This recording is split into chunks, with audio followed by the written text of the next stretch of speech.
You've probably seen one of these, a Lego brick. But have you ever wondered how it all started? And why it's called Lego? Actually, the name is much older than this plastic brick. Are you curious? Let me tell you how it all began.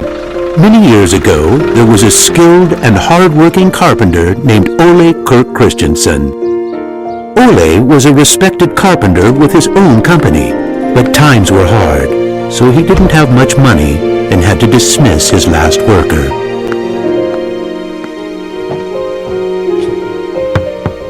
Come on in. I've closed down the workshop and packed my things. Thank you. I suppose I'd better write you a paycheck.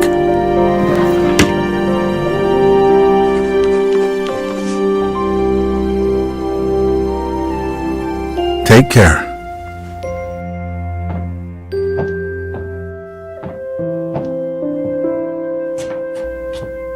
Well, that was the last one. I just didn't imagine that it would come to this. I know. It's hard to understand. But at least now it can't get much worse. But it did get worse. Shortly after, Ole lost his wife. But Ole was a special person. He wasn't the type that gave up. And with the responsibility of his 4 sons, he had to think of something. Ole had gotten an idea, and for him, it never took long to put an idea into action.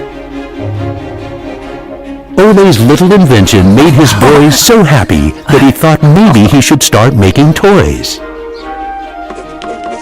Ole decided to give it a try. Luckily, he had saved up a lot of wood from the carpentry production.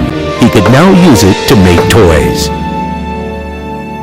Time passed by, and even though Ole was a skilled carpenter and had a good eye for quality and detail, sales were very slow. Luckily, one of his sons, Gottfried, started helping out his dad after school.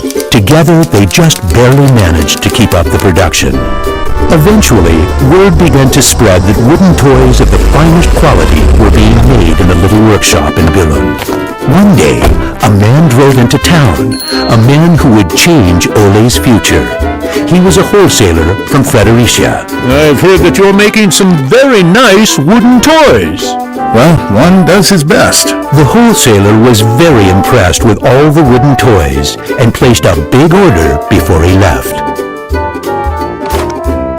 Now there's finally someone who can see the opportunities in what we're doing. Look at this.